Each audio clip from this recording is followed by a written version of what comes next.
It is so lovely to meet you, Liz. We're so excited about this. Thank you so much for being here with us. I thought, first of all, we could just do some fun little icebreaker questions just to ease ourselves into the interview, if you're up for that. So, Sure. Yeah.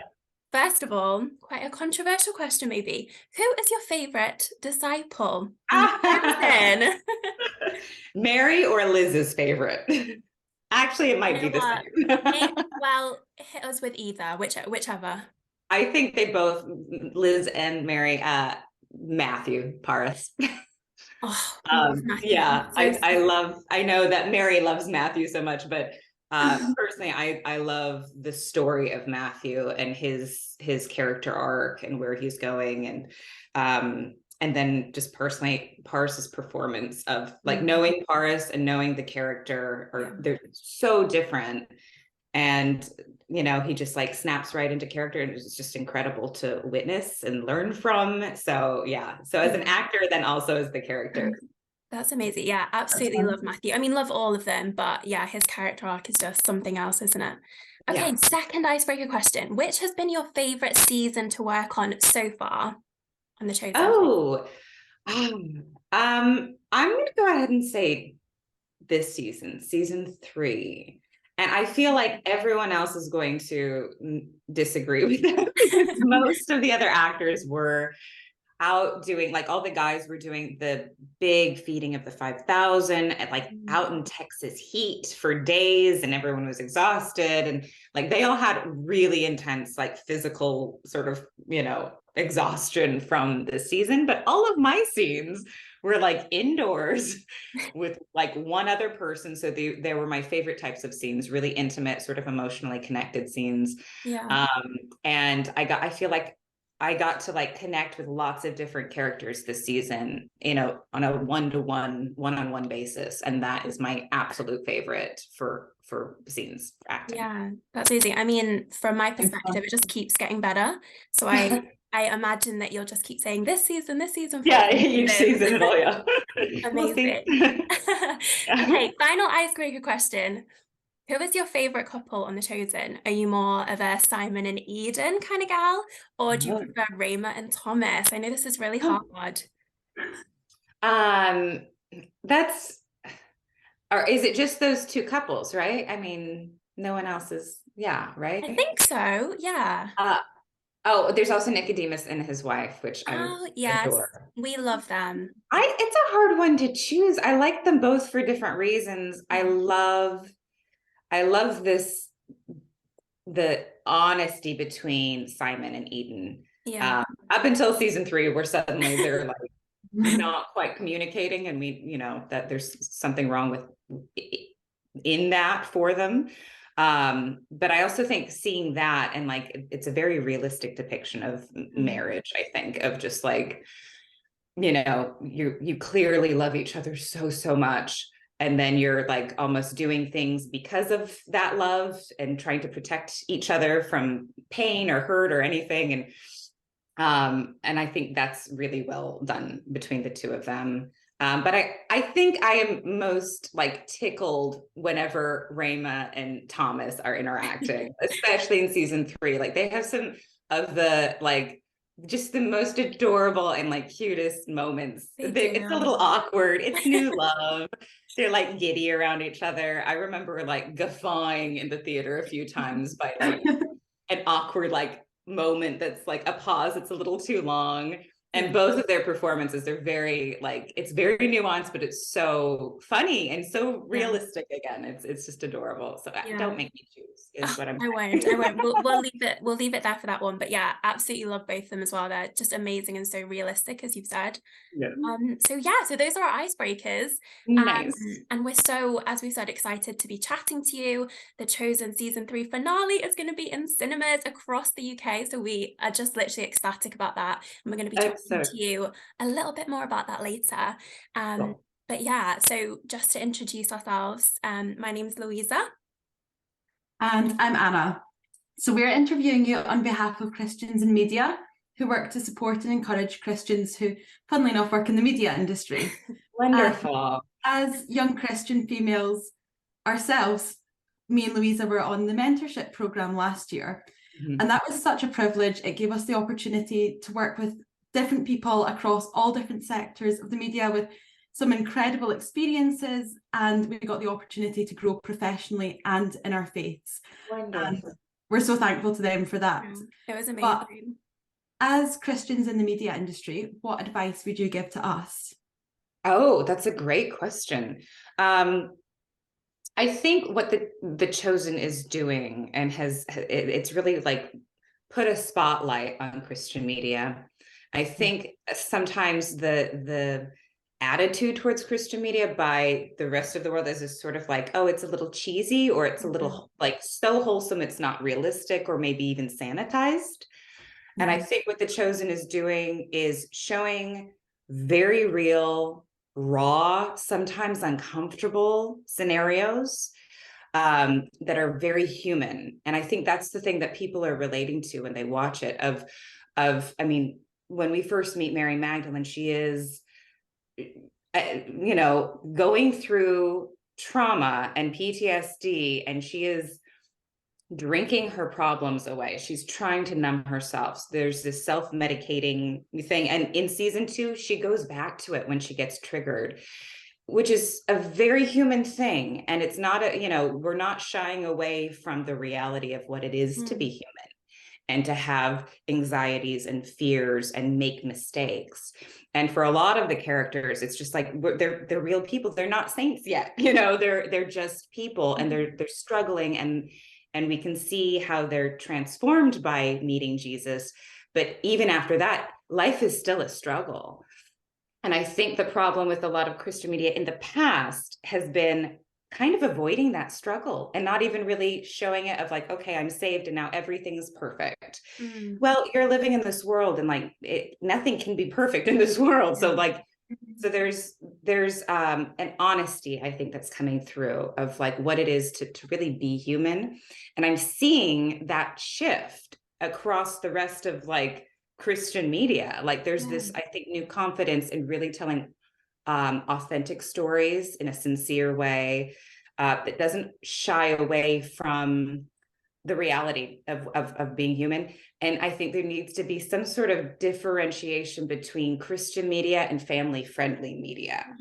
You know what I mean? Yeah, totally. Because I think family-friendly, like yes, you don't want to show violence or something, or someone drinking, someone's alcohol problem, but in Christian media, like it's kind of important to show that that's how people cope if they don't have something else fulfilled in their life, which is God, so like there's I think there's a change. It seems like there's a changing tide in Christian media. So I would just say, don't be afraid of embracing what it is to be human, and using that as the starting point instead of like sanitizing and making sure that everyone's like, that no one's offended or something, because like Jesus was dealing with real problems, real stuff, real pain.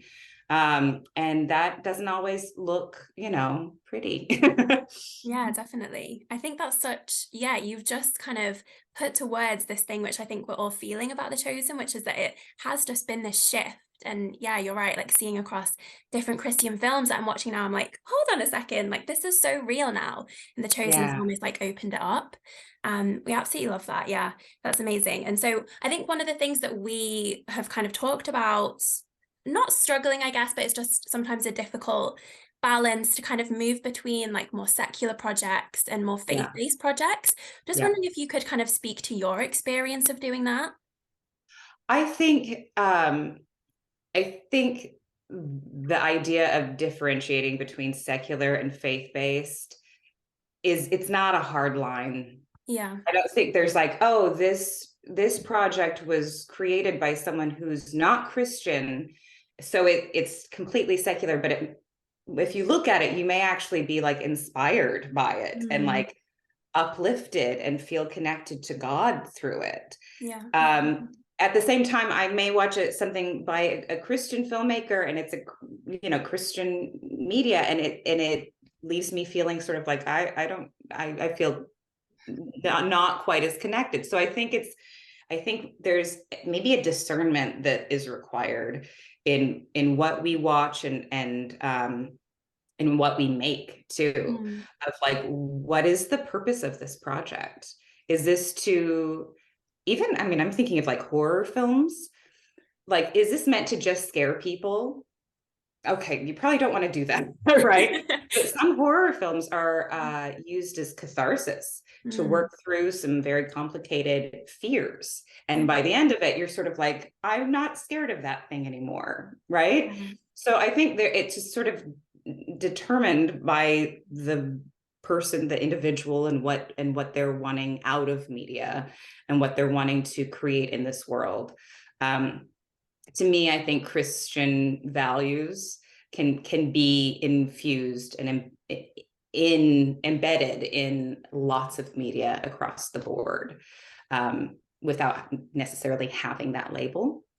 But yeah, I mean, anything that is hopeful and life-giving, and like, we need more of that in the world, for please. sure. Yeah, that's helpful, and that's something that we discussed as mentees so much. So it's just brilliant to hear your take on it. I mean, there's a lot of really traumatic media out there. Like, there's certain things I can't watch, even everyone's like, watch this, watch them. I'm like, I can't, I will cry in the bathtub for an hour afterwards. Me too. I can't, you know. But there's also, you know, really wonderful media that is, you know, inspiring, that I'm glad I didn't check out on, you know. And The Chosen is just foremost in that category, I think. Yeah, I mean, I'm hearing back from people who are from lots of different faith backgrounds or no faith background, and they're so moved and so intrigued by it. People are loving it, no matter who they are, you know. Well, I was literally speaking to a friend last week, and she was saying, "Oh, I've heard of The Chosen," although she's not from a faith background. So I think it's just as well you've done. It's such a high quality production that's gripping and engaging, and it's brilliant. But we'd love to know a bit more about that as well, and know a bit more about your experience with The Chosen. So obviously Mary Magdalene is such an iconic and fascinating character, and I personally feel like I knew who Mary Magdalene was, but I didn't know who Mary Magdalene was. Like, I didn't have a deep understanding of, or I didn't feel like she had much dimension to her. Same. And it's done an amazing job of being a storyteller and giving her a voice, I guess. So how did you approach playing her, and what have you learned through the experience? I feel like I got so lucky just from the script I was given when I first auditioned for it. The scenes that I got to read to audition with it were so interesting and human and realistic, and like, oh, there's a whole backstory here. I actually didn't know that she had been exorcised of 7 demons by Jesus. Like, I had no idea about that. It's just one little sentence in the Bible, and it would be easy to like read through and just like not process. But like, the writers took that and they're like, what does this look like? You know, and like they expanded on it, of the reality of that. And so it was very exciting to get to give her some dimension. And it all starts with the writers and what they choose to focus on and spotlight. And I thought it was very, very cool. And I was very honored to get to play her. But how cool was it that like the first episode and the first person that Jesus calls is a woman? And I thought, this is a different project. This is like really kind of showcasing how revolutionary Jesus was, you know. Just from the first episode, we can see that. And it was, I mean, it's a dream role for me. Like, I love getting to play. There's so many things on the list that make me really excited. It's this historical character. It's, you know, someone with a lot of emotional depth, psychological complexities. Like, it's all of these things, but like, most importantly, it's a character that people are connecting to and feeling inspired by, to kind of take new choices in their lives, to make new choices in their lives. And that's pretty exciting. Yeah, it must be so exciting getting to work on a character that you feel that you connect with so deeply on as well. And it's been brilliant. It's a gift for me. it's a gift to us as well. So yeah, just thank you so Absolutely. much for bringing her to life. And like, as you were saying, I think it's just so important for women to see the care and the attention that Jesus pays to her and how special she is to him, and obviously all the other amazing female characters. Yeah. So, Season yeah, 3, there's a lot. I mean, there's a yeah. lot of wonderful female stories Mm. in season 3. Yeah, for sure. It's a treat. Everybody, if you haven't watched it already, just run and watch it because it's amazing.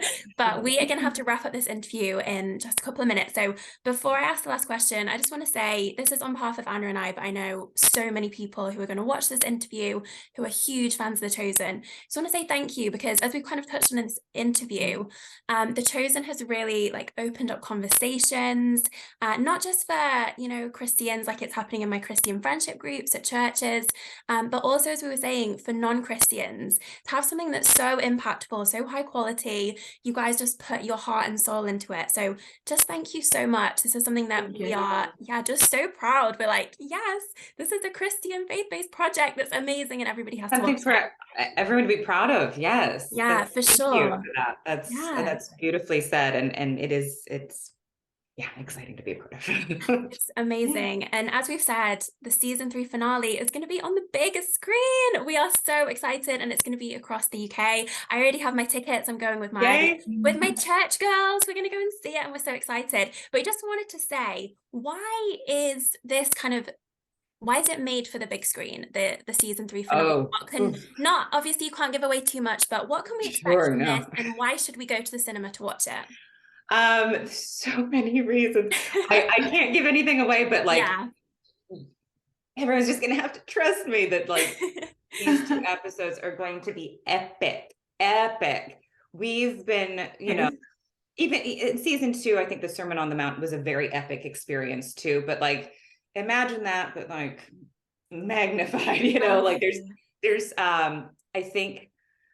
I don't know. I think watching these episodes with people around you, especially, is going to be a really like fun communal experience. But everything's sort of reaching this fever pitch in the end of this season, and like the stakes are so much higher. And then also just visually, it's I've heard from some of the people who have been doing ADR, they're like, you have to watch it as many times as possible in the theater while it's in the theaters. And it's one of those things that I think, like, looking back, if you had the chance but didn't take, and then you see it on at home or something, you'll wish that you saw it in the theater too. So Totally. yeah. Oh my gosh. That's so exciting. Thank you so No much, Liz. spoilers though. Yeah, no spoilers, guys. No spoilers at all. But we trust you, Liz. Like, every single episode has been epic. So I, for one, am just so excited to see like the bar raised even higher. We're going to be running to those cinemas, honestly. Everybody else who this should do so as well. Well, thank you. Thank you so much for your time. At Christians in Media, we're all about having life-affirming messages in the media. So we've just loved seeing The Chosen, chatting to you, and having the opportunity to open up conversations about faith. So yeah, thank you very much for Thank you guys. Thank you for what you do too. And we are so excited to watch the season 3 finale. Can't wait for you too. I can't wait to see it on this big screen. Yeah. Thank you so much, Liz. It's been so cool meeting you. Nice meeting you guys too. Have a great rest of your day. You too.